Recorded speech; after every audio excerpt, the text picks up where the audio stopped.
What if I told you that the very moment you stopped trying to prove you deserve to win, you'd already won? You see, most people spend their entire lives performing for an invisible audience, seeking permission to claim what was always theirs. But here's what I discovered in decades of listening to the human soul. You're not blocked from victory because you lack something. You're blocked because you're searching for what you already possess. The game of life isn't about earning your place. It's about remembering you were born holding the winning hand. Before we start, if you genuinely enjoy these videos, consider subscribing to our channel and comment what city and time you're watching from. I'm really curious where everyone is tuning in from. Now, I want to talk to you about something that most people will never understand. They'll spend their whole lives chasing something that's been in their pocket the entire time. And I'm not speaking in riddles here. I'm talking about a very real, very painful pattern I saw over and over again in my practice. Person after person would come to me, exhausted, defeated, wondering why life felt so hard, why they couldn't seem to win no matter how hard they tried. And do you know what I discovered? They weren't losing because they were doing something wrong. They were losing because they were playing the wrong game entirely. You're tired, aren't you? Tired of trying to prove yourself. Tired of wondering when you'll finally be enough. Tired of looking at others and feeling like they have some secret you don't. Tired of achieving things that leave you feeling empty. Tired of being told to work harder, be better, do more. I see you. I spent my entire career seeing people just like you. And I'm going to tell you something that might make you angry at first, but will eventually set you free. You've been lied to, not by any one person, but by a whole system of beliefs that got planted in your mind before you could even question them. You've been taught that you need to earn your worth, that you need to prove you deserve good things, that you need to become someone different before you can claim victory. And here's the tragedy. While you've been running this race that never ends, your real life has been waiting for you to simply turn around and notice it. I'm not here to motivate you. I'm not here to pump you up with empty positivity. I've seen too much of the human psyche to insult you with platitudes. What I'm here to do is show you the unconscious patterns that are running your life right now, without your permission, without your awareness. I'm here to help you see the invisible cage you've been living in, so you can finally walk out of it. In the next hour, we're going to explore something most people never look at. The game beneath the game. The real rules of life that nobody teaches you. Not the rules society tells you about, like work hard and you'll succeed, or be good and you'll be rewarded. I'm talking about the psychological rules, the unconscious patterns, the hidden forces that actually determine whether you experience your life as victory or defeat. And here's the beautiful part. Once you see these patterns, once you understand how your own mind has been working against you, everything changes. Not because you need to become someone else, but because you finally stop fighting who you already are. This isn't theory. This comes from thousands of hours sitting across from human beings in their deepest pain, their most honest moments. I've seen the patterns. I've seen what works and what doesn't. I've seen people transform, not by adding more to their lives, but by subtracting the false beliefs they've been carrying. And I've lived this myself.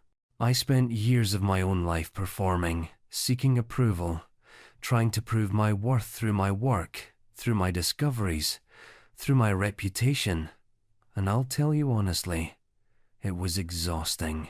The moment I stopped performing, the moment I recognized I didn't need to earn my right to exist, everything shifted. My work got deeper. My relationships got richer. My life got simpler. Not because I did more, but because I finally allowed myself to just be.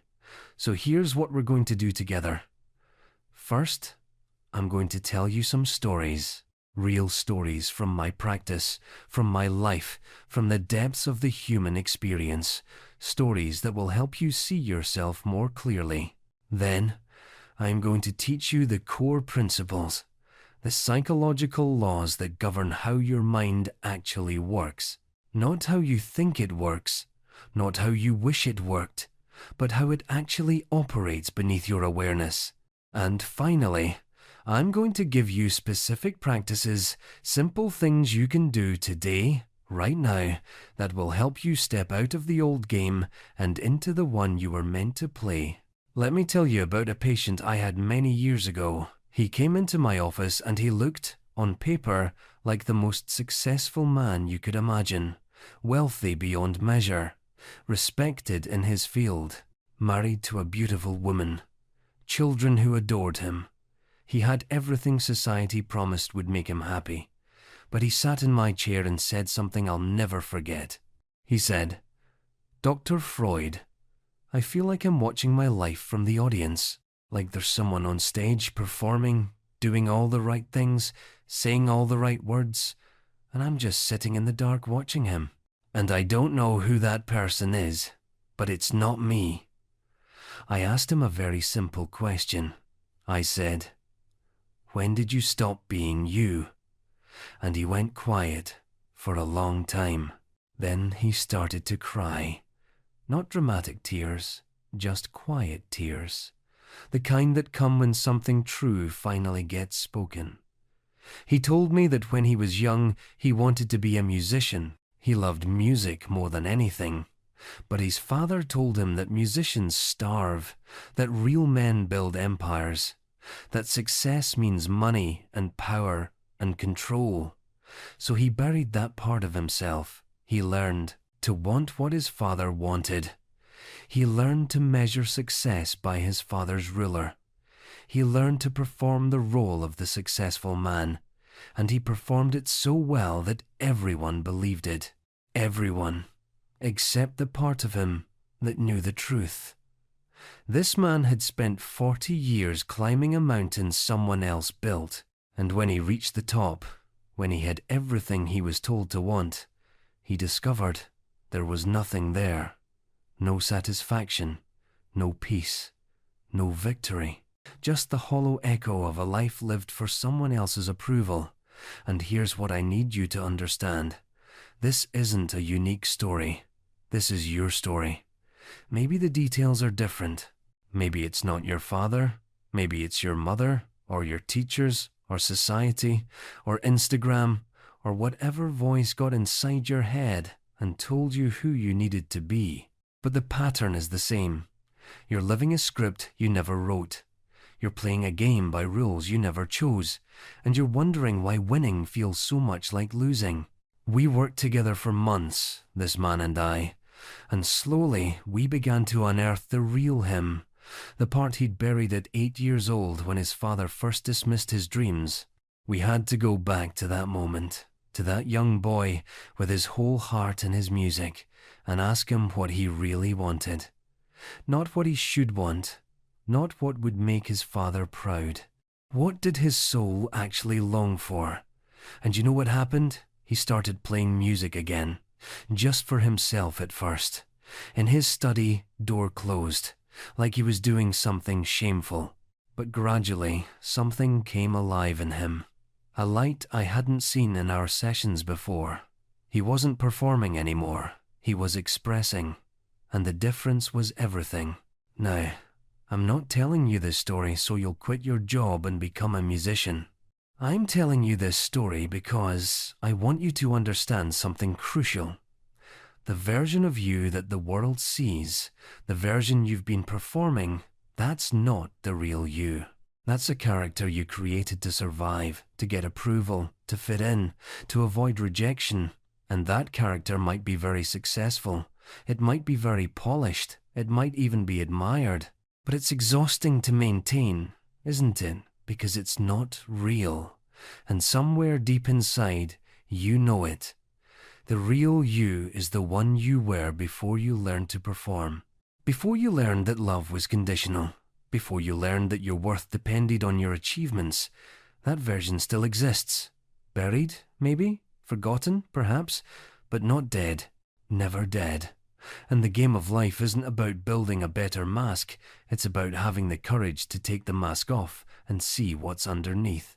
Now, I want you to think about a child. Watch any child who hasn't been broken yet by the world. Watch them play. Do they ask permission to exist? Do they wonder if they deserve to take up space? Do they question their right to want what they want, to feel what they feel, to be who they are?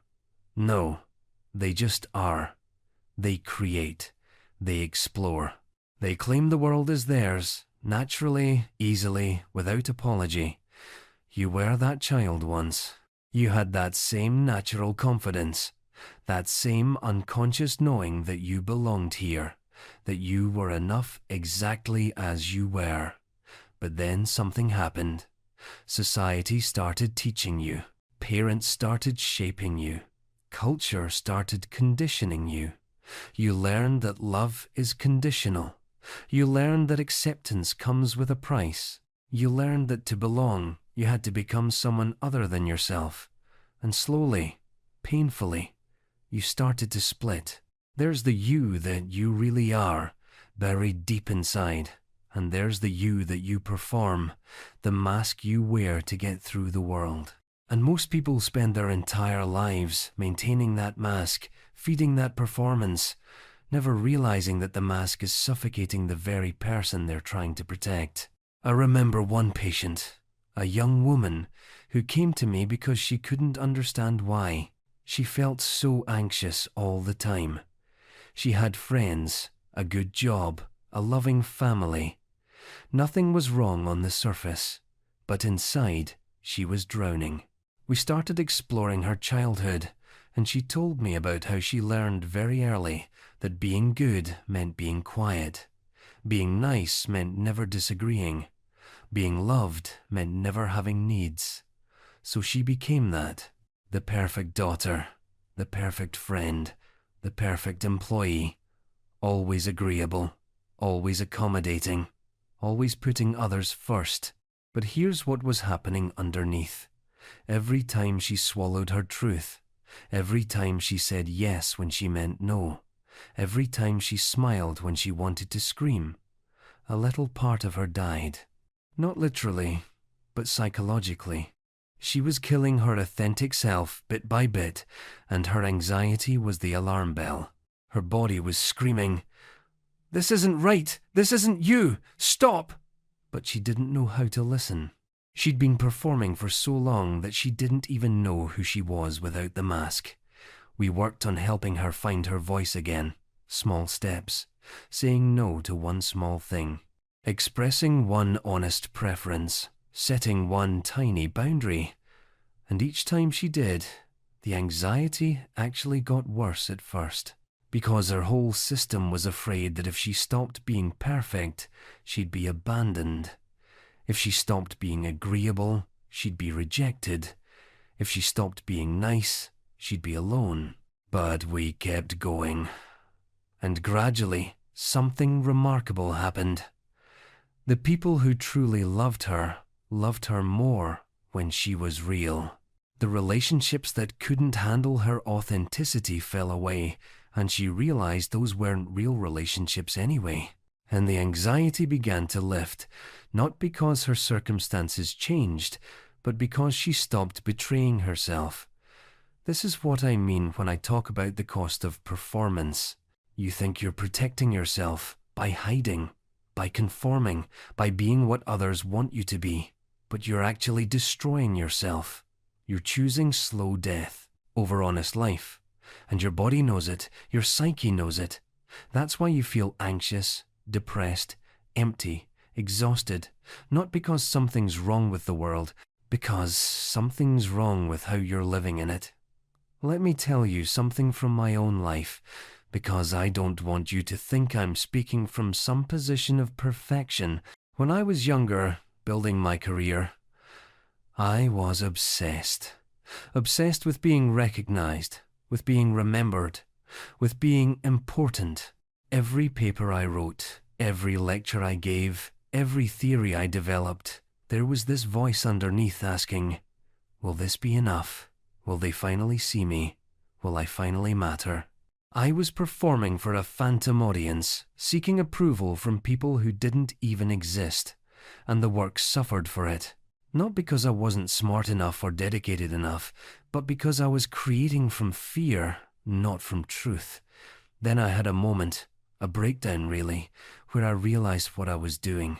I was treating my own life like one of my patients, performing the symptoms instead of healing the wound, and the wound was simple. I didn't believe I was enough just as I was. I believed my worth came from my achievements, from my reputation, from other people's opinions. And the moment I saw that belief clearly, the moment I made it conscious instead of unconscious, something shifted. I stopped performing. I started creating from a different place, not to prove anything, not to earn anything, but simply because the work itself was meaningful. And paradoxically, the moment I stopped seeking approval, my work got better, deeper, more honest, more useful. But here's what nobody tells you about this shift. It's terrifying at first. When you stop performing, when you stop seeking approval, there's this moment of free fall where you don't know who you are. You've spent so long being what others wanted that you've lost touch with what you want. You've spent so long measuring yourself by external metrics that you don't know how to value yourself internally. And in that gap, that uncomfortable space between the old identity and the new one, most people panic. They rush back to the performance. They grab onto the familiar mask because at least it's something they know. But if you can stay in that discomfort, if you can breathe through that uncertainty, something new emerges. Your real self. Not the self you constructed, not the self you think you should be, but the self you actually are. And here's the beautiful, terrifying truth. You can't know who that is until you stop being who you're not. You can't find your authentic voice until you stop speaking in someone else's words. You can't discover your real desires until you stop chasing desires that were planted in you. This is what I mean by making the unconscious conscious. We all have these beliefs running beneath the surface, these scripts we never chose, these patterns we never questioned, and they run our lives. They determine what we think we deserve, what we think is possible, what we think we need to do to earn our place in the world. And the tragedy is that most people never examine these beliefs. They just live them over and over, wondering why life feels so hard. Now, here's something else I discovered. I had a patient who kept having the same dream. She'd be running a race, running as fast as she could, pushing herself to exhaustion, but the finish line kept moving further away. Every time she got close, it would shift, and she'd wake up feeling defeated, feeling like no matter what she did, it would never be enough. When we explored this dream, when we looked at what it really meant, she realized something profound. The finish line wasn't a place. It was external validation. It was other people's approval. It was the feeling that she'd finally done enough, achieved enough, become enough to deserve love and acceptance. And that finish line kept moving, because external validation always does. There's always another goal, another achievement, another milestone that promises to finally make you feel complete. So I asked her, what if you stopped running? What if the race itself is the problem? And she looked at me like I was crazy. She said, but if I stop running, I'll never get there. And I said, get where? To a place that doesn't exist? To an approval that will never satisfy? To a finish line that's designed to stay just out of reach? We worked together for months, and slowly, she began to understand. She wasn't losing because she wasn't running fast enough. She was losing because she was running at all. The real victory was accepting that she was already whole, already complete, already enough. Not someday when she achieved more. Right now, exactly as she was. And here's what happened when she finally got this. When she finally stopped running.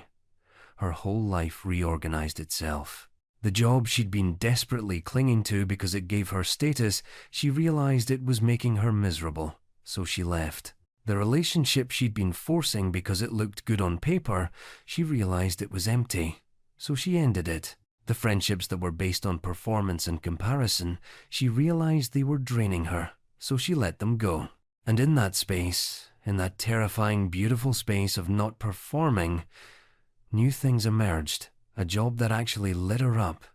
A relationship built on authenticity instead of image. Friendships based on mutual growth instead of mutual judgment. But here's the crucial part.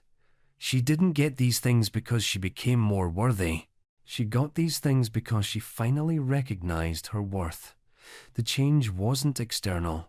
The change was internal.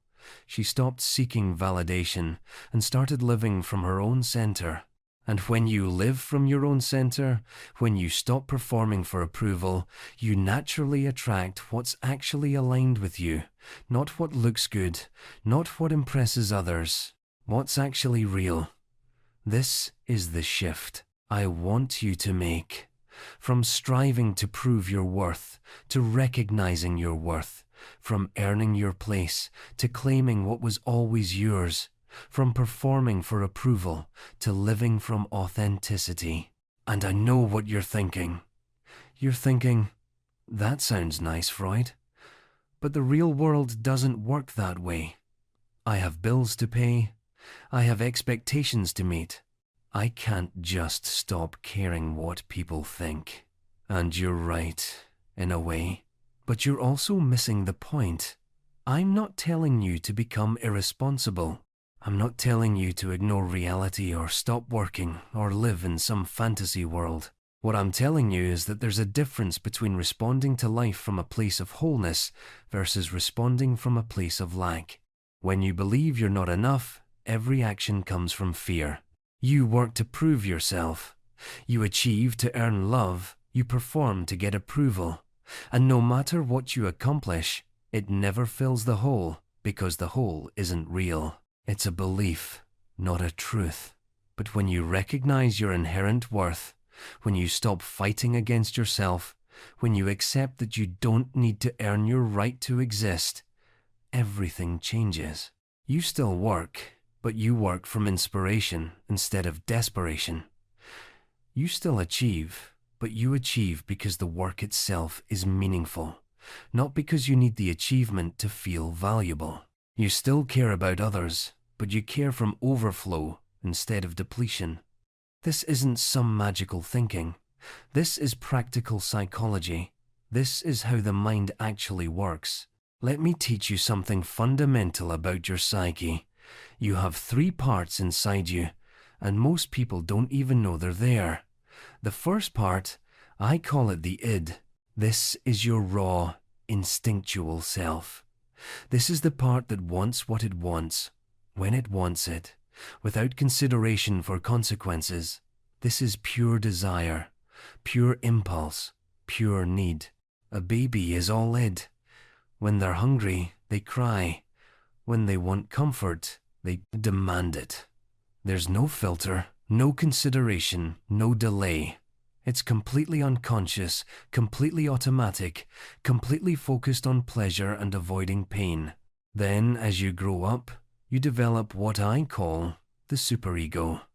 This is the internalized voice of authority. Your parents, your teachers, your culture, your religion, all the rules and shoulds and musts that got programmed into you. The superego is like a strict judge, constantly evaluating, constantly criticizing, constantly telling you what you should be doing, how you should be acting, what kind of person you should be. And here's the thing, the superego doesn't care about your happiness. It cares about obedience. It cares about following the rules, meeting the expectations, performing the role. It's the voice that says, you should be more disciplined. You should work harder. You should be better. You're not good enough. You're not doing enough.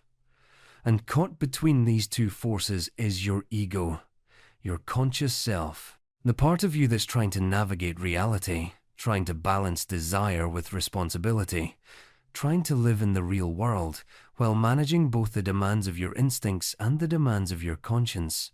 And for most people, The ego is exhausted. It's fighting a civil war. The id is screaming one thing, the superego is screaming another, and the ego is stuck in the middle, trying to keep the peace, trying to make everyone happy, trying to hold it all together. Now, here's what happens in most people's lives. One side wins. Either the id takes over and you become impulsive, reckless, chasing every desire without wisdom or restraint. You eat whatever you want, spend whatever you want, say whatever you want, do whatever you want, with no consideration for consequences. And this feels like freedom at first, but it's actually chaos. It's slavery to impulse. It's being controlled by your lowest instincts instead of being guided by your highest wisdom. Or the superego takes over and you become rigid, controlled, sacrificing all pleasure and spontaneity to follow rules and meet expectations. You're constantly policing yourself, criticizing yourself, denying yourself. Everything is should and must and have to. There's no room for desire, no room for play, no room for joy. And this feels like virtue, like discipline, like being a good person. But it's actually self-torture. It's psychological violence. It's treating yourself like a criminal who needs constant surveillance. And both extremes are forms of losing. Both extremes are forms of being at war with yourself. The impulsive life leads to consequences you can't escape. The rigid life leads to a soul death you can't avoid. Neither is winning. Neither is freedom. Neither is peace. The people who actually win the game of life, they're the ones who create peace between these parts. They don't kill their desires. They don't ignore their conscience. They integrate. They honor both. They create what I call a mature ego, a wise self that can hear the id's desires without being enslaved by them, that can respect the superego's wisdom without being tyrannized by it. They become the conductor of their inner orchestra, bringing all the instruments into harmony, instead of letting them all play different songs at once. Let me give you a practical example. Let's say you want to eat a whole cake. Your id says, "Yes, eat it now. It will feel amazing. All that sugar, all that pleasure, all that satisfaction." Your superego says, "Absolutely not. That's gluttony. That's weakness. You should be disciplined. Real winners have self-control. You're pathetic for even wanting it." And most people get stuck there. Either they eat the cake and feel guilty, spending the rest of the day hating themselves, or they don't eat the cake and feel deprived, spending the rest of the day resenting the deprivation. But a mature ego says, "I hear you, Ed. I do want sweetness and pleasure. That's not wrong. That's human. And I hear you, superego. I do want to take care of my body. That's not oppressive. That's wise. What if I have a slice of cake, really enjoy it, really taste it, savor every bite, and honor both desires? What if I can experience pleasure without excess and discipline without deprivation? That's integration. That's wisdom. That's winning. And this principle applies to everything. Your career, your relationships, your whole life. You don't win by denying yourself or by indulging yourself. You win by honoring yourself, all of yourself. The parts that want rest and the parts that want achievement. The parts that want connection and the parts that want solitude. The parts that want pleasure and the parts that want meaning. The parts that want security and the parts that want adventure. You create internal democracy, not internal dictatorship. I had a patient once who was what you might call a workaholic. Driven, successful, constantly achieving. But inside, he was empty. We explored where this drive came from, and he realized his superego had completely taken over. He was running on should. I should work harder. I should achieve more. I should prove my worth. And beneath that, there was this terrified id that was screaming, "I need rest. I need play. I need joy! But he couldn't hear it because the superego was so loud, so demanding, so relentless. We worked on creating dialogue between these parts. I had him actually talk to them, like they were separate people. What does your id want? And at first he couldn't answer. He'd forgotten how to want. So we started small. If you had a free day with no obligations, what would bring you joy? And slowly, quietly, the desires emerged. Walking in nature, playing music, spending unhurried time with his children. Simple things, human things, things his superego had labeled as waste of time or unproductive. Then we talked to his superego. What are you afraid will happen if he does these things? And the answer was immediate. He'll become lazy. He'll lose everything he's built. He'll be worthless. And there it was, the fear beneath the tyranny. The superego wasn't just being cruel. It was trying to protect him from some imagined catastrophe. But it had become so extreme, so rigid, that it was creating the very emptiness it feared. So we worked on finding middle ground. What if he could be successful and joyful? What if rest actually made him more productive, not less? What if taking care of his soul made him better at his work, not worse? Slowly, he began to experiment, taking one afternoon off per week, playing music for 30 minutes a day, walking with his kids. And you know what happened? His work improved, his relationships deepened, his health got better. Not because he was doing more, but because he was finally integrated. Now, let me teach you something else that's going to change how you see everything. You don't see the world as it is, you see the world as you are. Everything you perceive out there is filtered through what's in here, in your unconscious mind.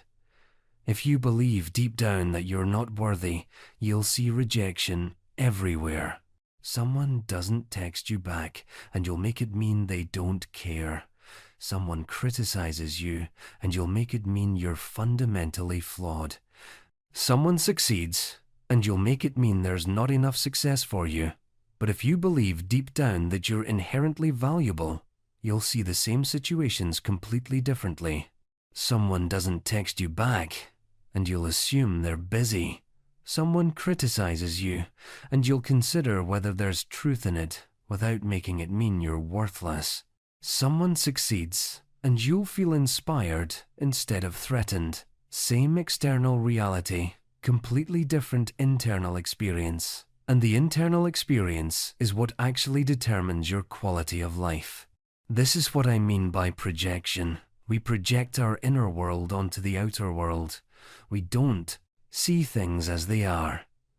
We see things through the lens of our beliefs, our fears, our unresolved wounds. And here's the powerful part. Once you understand this, you can use your external experience as a mirror for your internal world. Every time you react strongly to something, every time you feel triggered or threatened or diminished, you can ask yourself, what belief is this activating? What wound is this touching? What fear is this exposing? And when you make that unconscious material conscious, when you see the belief clearly, you can finally question it. Is it true? Is it serving me? Do I want to keep carrying it? I'll give you an example from my own life again. I used to get very defensive when someone questioned my theories. Very defensive. I'd feel attacked. I'd feel threatened. I'd feel like I needed to prove them wrong immediately. And one day I stopped and asked myself, why am I reacting so strongly? And the answer was clear. I was believing that my worth came from being right, that if my theory was wrong, I was wrong, that if my ideas were flawed, I was flawed. That belief was running unconsciously, making me defend my ego instead of pursue truth. Once I saw that belief clearly, once I made it conscious, I could choose differently. I could hear criticism as information instead of attack. I could be wrong about something without making it mean I was worthless. And my work got so much better because I stopped defending my ego and started serving truth. This is the practice I'm inviting you into. Start paying attention to your reactions. Start asking what beliefs are underneath them. Start making the unconscious conscious, because you can't change what you can't see. And most people go through their whole lives being run by beliefs they never even knew they had. Let me give you another example. I had a patient who was convinced everyone was judging her. Everywhere she went, she felt watched, evaluated, found lacking. She'd walk into a room and immediately feel like everyone was noticing her flaws. She'd give a presentation and be certain everyone thought she was stupid. She'd post something online and obsess over whether people were criticizing her. It was exhausting. It was paralyzing. And it was all projection. We explored where this came from, and she realized she was judging herself constantly. There was this internal critic, this voice that never stopped pointing out everything wrong with her, and she was projecting that inner critic onto everyone around her. She wasn't actually seeing other people's judgments. She was seeing her own judgment reflected back at her. Other people became mirrors for her internal persecution. So we worked on that internal relationship. What would happen if she stopped judging herself so harshly? What if she spoke to herself the way she'd speak to a dear friend? What if she extended to herself even a fraction of the compassion she extended to others? At first, she couldn't do it. The self-judgment was so automatic, so constant, so familiar that she didn't know how to stop. But gradually, with practice, she learned to catch the critical voice, to question it, to replace it with something kinder. And here's what was remarkable. As her internal world shifted, her external world seemed to shift too. Not because other people actually changed, but because her perception changed. She stopped assuming everyone was judging her because she stopped judging herself so viciously. She started noticing kindness instead of criticism, connection instead of rejection, acceptance instead of evaluation. Same world, different eyes, different experience. This is the power of understanding projection. When you realize that most of what you see out there is actually in here, you stop being a victim of your environment and start being the creator of your experience. You stop blaming the world for how you feel and start taking responsibility for the lens through which you're viewing it. Here's another pattern I saw over and over again in my practice. People repeat what they don't repair. I'd have patients who kept ending up in the same kind of relationship, same problems, different person. Or they'd keep self-sabotaging right before success. Same pattern, different circumstance. And they'd come to me confused, frustrated, feeling cursed. Why does this keep happening to me? They'd ask. And the answer was always the same, because the unconscious mind prefers the familiar over the unknown, even when the familiar is painful. Think about it. If you grew up in a chaotic household, chaos feels like home. Calm feels strange, even threatening. So unconsciously, you'll create chaos. You'll pick chaotic partners. You'll create chaotic situations, not because you like chaos, but because your psyche recognizes it. It's familiar. It's what you know. And the unknown, even if it's better, feels dangerous to the primitive parts of your brain that equate familiar with safe. This is what I call repetition compulsion. We compel ourselves to repeat the past, even when we consciously want something different. We recreate the wounds, hoping this time will be different, hoping this time we'll finally get the love we didn't get, or the approval we never earned, or the victory we were denied. But we can't heal old wounds by reliving them. We can only heal them by seeing them clearly, understanding them deeply, and consciously choosing something new. I had a patient who kept choosing partners who were emotionally unavailable. Every single relationship, same story. She'd fall for someone distant, cold, unresponsive.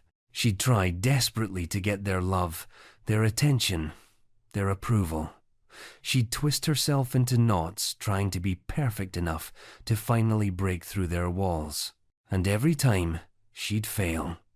Every time, she'd end up heartbroken, wondering what was wrong with her. When we explored this pattern, we discovered that her father had been emotionally unavailable, present physically, but absent emotionally. She'd spent her entire childhood trying to get his attention, his affection, his love. And she never could. No matter what she did, no matter how good she was, he remained distant. And that wound, that unfulfilled longing, was running her adult relationships. She was unconsciously choosing the same type of person over and over, trying to finally win the love she never got as a child. Once she saw this pattern, once she understood it, she could begin to interrupt it.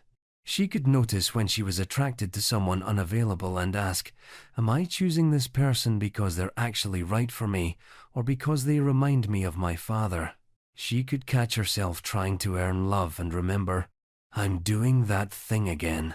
I'm trying to prove I'm worthy of love instead of choosing someone who already sees my worth. It wasn't easy. The pull of the familiar was strong, but over time, with consciousness and practice, she began to make different choices. She started noticing the available partners, the ones who were actually interested, actually responsive, actually capable of intimacy. And at first, it felt wrong. It felt boring, because available felt unfamiliar, and unfamiliar felt dangerous. But she stayed with it. She learned to tolerate the discomfort of healthy love. And eventually, she found a relationship that was actually nourishing instead of depleting. This is what I mean by repairing instead of repeating. So if you find yourself in the same patterns over and over, don't beat yourself up. Don't think you're broken or cursed. You're just running old programming. And the way to change the program is first to see it, to recognize it, to name it. Oh, I'm doing that thing again. I'm picking someone who's unavailable because unavailable feels familiar. I'm sabotaging myself right before success because deep down I don't believe I deserve it. I'm staying small because being visible feels dangerous. When you can see the pattern clearly, you can interrupt it. You can make a different choice.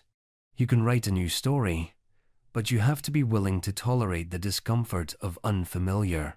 You have to be willing to question why something feels wrong when it's actually right, or why something feels right when it's actually wrong. You have to be willing to trust your conscious wisdom over your unconscious patterns. Now let me tell you about something that might sound dark, but I promise you it's actually liberating. Inside every human being, there are two fundamental drives. One I call Eros, the life drive. This is your creative force, your urge to connect, to grow, to build, to love, to expand. This is what makes you want to create art, form relationships, pursue meaning, contribute something to the world. This is your vitality, your passion, your aliveness. Eros says yes to life. Yes to growth, yes to connection, yes to meaning. But there's another drive, one most people don't want to acknowledge. I call it Thanatos, the death drive. This is your urge toward dissolution, toward stillness, toward returning to a state of non-being. This is what makes you want to give up sometimes, to check out, to numb yourself, to destroy what you've built. This is what pulls you toward entropy, toward ending, toward peace through cessation. And before you think this makes you broken or wrong, understand, this drive is in everyone. It's part of being human. The tension between these two forces is what creates the drama of being alive. Now, here's what matters. Which drive are you feeding? Which force are you serving? Because every day, every moment, you're making choices that either serve life or serve death. And I'm not talking about literal death, though sometimes I am. I'm talking about psychological death, spiritual death, the slow dying that happens when you stop creating, stop connecting, stop caring, stop growing. When you stay in a job that crushes your soul, you're serving the death drive. When you stay in a relationship that diminishes you, you're serving the death drive. When you numb yourself with substances or distractions or endless scrolling, you're serving the death drive. When you give up on your dreams, when you stop trying, when you resign yourself to a life half-lived, you're serving the death drive. And here's the tragedy. You're doing it unconsciously. You're not choosing death. You're just not choosing life strongly enough. I had a patient who came to me in what I can only describe as a state of living death. He was breathing, functioning, going through the motions, but there was no light in his eyes, no passion in his voice, no desire for anything. He'd been in the same deadening job for 15 years, married to someone he no longer loved, no longer even liked, living in a city that drained him. And when I asked him why he didn't change anything, he just looked at me and said, "What's the point?" That's Thanatos speaking. That's the death drive that's convinced him that nothing matters, that change is impossible, that this is just how life is. And we had to examine that. We had to look at what part of him had given up and why. And what we discovered was that he'd tried before. Years ago, he'd tried to change careers, tried to leave the relationship, tried to start fresh, but he'd failed. Or at least, that's how he interpreted it. He'd taken risks and they hadn't worked out the way he wanted, and instead of seeing that as information, as learning, as part of the process, he saw it as proof that he was powerless. Proof that trying was futile. Proof that he should just accept his fate. So he stopped trying.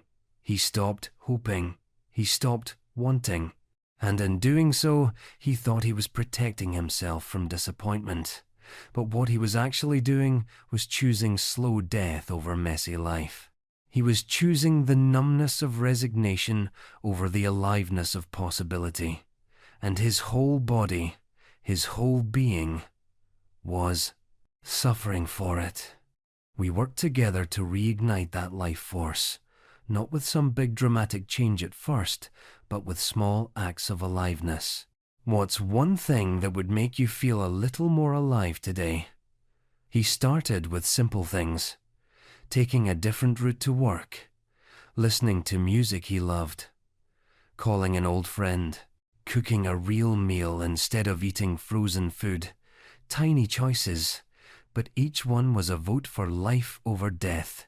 Each one was feeding Eros instead of Thanatos. And gradually, over months, the light started coming back. He started wanting things again, feeling things again, caring about things again. And from that place of renewed aliveness, he made bigger changes. He left the job. He ended the marriage, not with cruelty, but with honesty. He moved to a place that felt like home, and the last time I saw him, he looked like a different person. Not because his circumstances were perfect, but because he was alive again. He was choosing life. The people who win the game of life, they're conscious about this. They wake up every day and ask, am I building or destroying?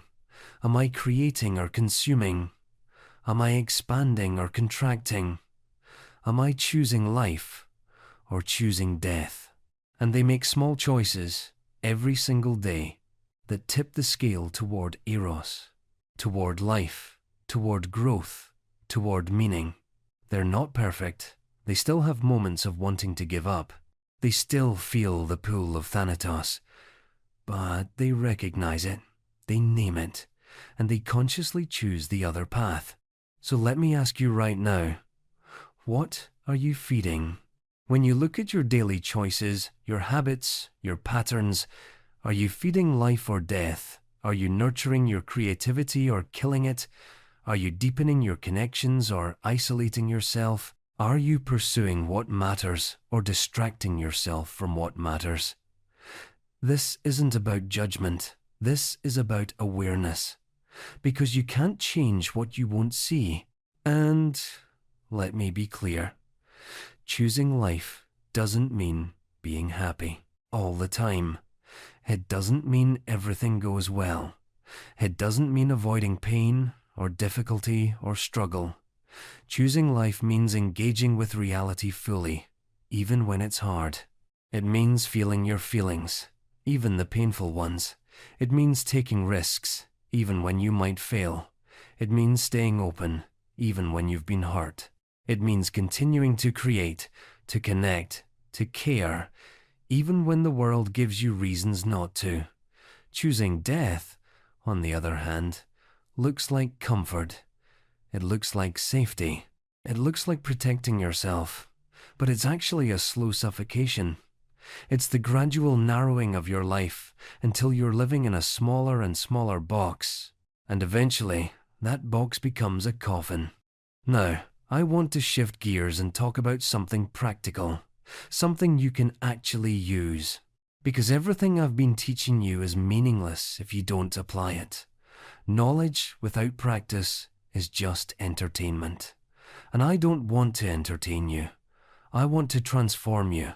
So let me give you some practices. Some simple, doable things you can start today that will help you embody everything I've been teaching you. And I want to be clear, these aren't complicated. They don't require hours of your time. They don't require special equipment or training or expertise. They just require one thing: awareness. The willingness to be present, to be honest, to be conscious of what you're doing and why you're doing it. First practice. The unconscious audit. Every day, multiple times a day, pause and ask yourself, what belief is running my behavior right now? When you feel anxious, stop and ask, what am I believing? When you feel angry, stop and ask, what am I believing? When you feel stuck, stop and ask, what am I believing? And then write it down. Actually, write it. Because beliefs lose their power when you make them conscious. When you can see the belief clearly, written on paper, you can finally question it. Is this true? Is this serving me? Do I want to keep this? Most people never do this. They just feel the feelings and react from them, never examining the beliefs underneath. But you're not most people anymore. You're someone who's choosing to make the unconscious conscious. So start this practice today, right now. What belief is running your life in this moment? Write it down, look at it, question it. Let me give you a specific example. Let's say you're about to give a presentation and you feel anxious. Instead of just feeling anxious and powering through or avoiding it, pause. Ask yourself, what am I believing right now? And maybe the answer is, I'm believing that if I mess up, everyone will think I'm incompetent. Okay, write that down. Now look at it. Is that true? Will everyone really think you're incompetent if you make a mistake? Or is that your internalized critic projecting onto others? And even if someone does think that, does it actually matter? Does their opinion determine your worth? Does one presentation define your entire competence? When you examine the belief this way, you often realize how irrational it is, how much power you've given to something that's not even real. And just seeing that, just making it conscious, loosens its grip. You can still give the presentation, but now you're not being controlled by unconscious fear. You're making a conscious choice to do your best, knowing that your worth isn't on the line. Second practice, the permission practice. Every morning when you wake up, before you do anything else, ask yourself this question. What would I do today if I already had permission? Not permission from others, permission from yourself. What would you say if you didn't need approval? What would you create if you didn't need it to be perfect? What would you try if you weren't afraid of failing? What would you do if you already believed you were enough? And here's the key. Don't just ask the question. Actually do one thing, one small thing. Speak your truth in one conversation. Make one decision from your core instead of from fear. Take one action that honors who you really are instead of who you think you should be. Start small, but start. Because when you start acting as if you already have permission, reality starts to shift. You stop waiting for someone else to validate you, and you start validating yourself. And that changes everything. I remember working with a patient who wanted to be a writer but never wrote. Every day, she'd think about writing. She'd plan to write. She'd dream about writing, but she never actually wrote. When we explored why, she realized she was waiting for permission. Permission from whom? She couldn't even say. Permission from the universe, maybe. Permission from some authority figure who would tell her she was good enough, talented enough, worthy enough to call herself a writer. But that permission never came because it doesn't exist.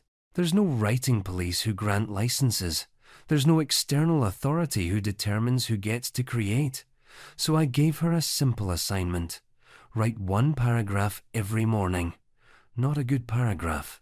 Not a publishable paragraph. Just one paragraph. Permission granted by herself, to herself. And at first, it felt fake. It felt presumptuous. Who was she to call herself a writer? But she did it anyway. One paragraph a day. And slowly, over weeks and months, something shifted. She stopped waiting for permission and started living from authority. Her own authority. Not because someone told her she could, but because she gave herself permission to try. And here's what's beautiful. The writing got better. Not because she suddenly became more talented, but because she was finally writing from authenticity instead of from the need for approval. She was writing what she wanted to say instead of what she thought she should say. And people responded to that. They could feel the difference between someone performing and someone expressing. Third practice, the projection. Detective. Every time you judge someone harshly, every time you react strongly to someone else's behavior, pause, stop, and ask yourself, what am I seeing in them that I deny in myself? Or what fear of mine is this activating? Because remember, you don't see the world as it is. You see it as you are.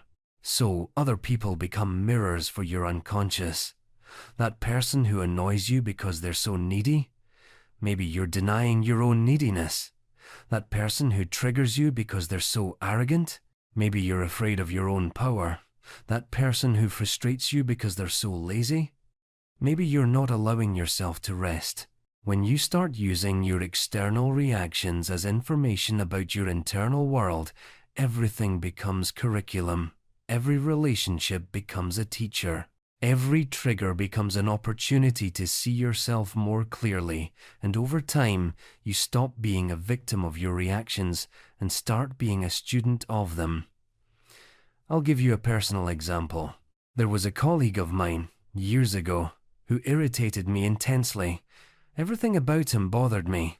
The way he spoke, the way he carried himself, the confidence with which he presented his ideas. I found myself constantly criticizing him, finding flaws in his work, dismissing his contributions. And one day, I stopped and asked myself, why am I reacting so strongly to this person? And the answer, when I was honest with myself, was uncomfortable. I was jealous. He had a confidence that I wanted but didn't allow myself. He spoke with authority that I was afraid to claim. He took up space that I was too timid to occupy. And instead of acknowledging my own desire for those things, I was projecting my discomfort onto him and calling it his fault. I was making him the problem so I didn't have to face my own fear. Once I saw that, once I made it conscious, my relationship with him completely changed. I stopped being irritated and started being curious. What could I learn from his confidence? How could I develop my own authority? And as I worked on those things in myself, my criticism of him disappeared. Not because he changed, but because my projection stopped. Fourth practice, the integration ritual.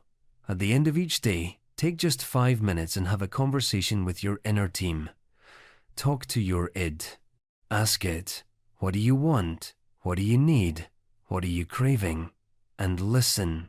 Really listen. Don't judge it, just hear it. Then talk to your superego. Ask it, what do you think I should do? What rules are you trying to enforce? What are you afraid will happen if I don't follow them? And listen to that too. Then finally, speak as your ego, your wise self. Say, what's the path that honors both? What's the integrated choice? What's the mature response that respects both my desires and my values? This practice, even just 5 minutes a day, will start to create internal peace. You'll stop having these parts fight each other unconsciously, and you'll start conducting them consciously.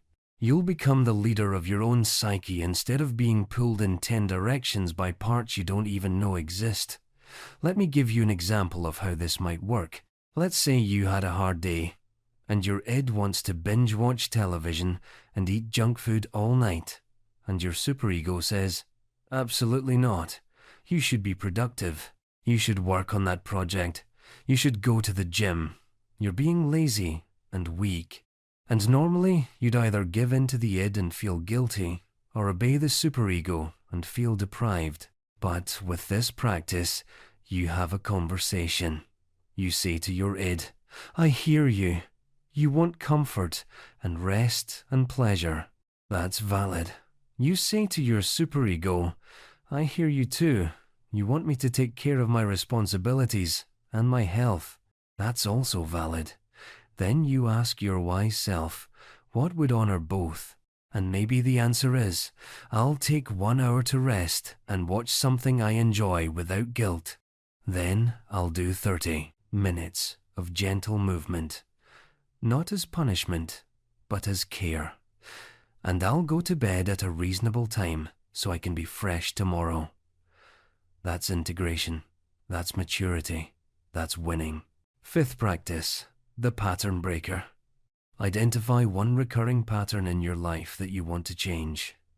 Just one. Maybe it's people-pleasing. Maybe it's self-sabotage. Maybe it's avoiding conflict. Maybe it's perfectionism. Whatever it is, name it clearly. Write it down. Describe how it shows up in your life. When does it happen? What triggers it? What does it cost you? Then this week, just this week, when you notice that pattern starting, do something different. Anything different. It doesn't have to be perfect. It doesn't have to be the ideal response. Just different. Break the automaticity. If you normally say yes when you want to say no, say no. If you normally avoid hard conversations, have one. If you normally wait for permission, act without it. If you normally play it safe, take one small risk. The goal isn't to do it right. The goal is to interrupt the pattern, because patterns only have power when they run unconsciously, automatically, without your awareness. The moment you can see them and choose differently, even just once, you've cracked them open. You've proven to yourself that you're not trapped.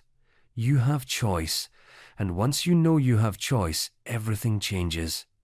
I had a patient who was a chronic people pleaser.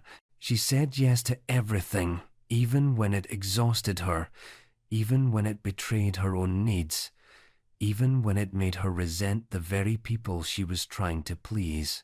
And we worked on identifying this pattern, seeing how it showed up, understanding where it came from. It came from childhood, from learning that love was conditional, that she had to earn approval by being helpful, by never having needs of her own. So I gave her an assignment. Say no to one thing this week. Just one thing. And she was terrified. What if people got angry? What if they rejected her? What if they didn't like her anymore? But she did it anyway. Someone asked her to volunteer for something and she said, I'm sorry, I can't this time. And you know what happened? Nothing catastrophic. The person said, "Okay, no problem," and moved on. No anger, no rejection, no disaster. But for her, it was revolutionary. Because she'd been living her entire life believing that saying no meant losing love, and one small act of saying no and the world didn't end, that belief started to crack. And over time, with practice, she learned to set boundaries without apology, to honor her own needs without guilt, to be genuine instead of agreeable. Not overnight, but gradually, pattern by pattern, choice by choice. These practices are simple, but don't confuse simple with easy.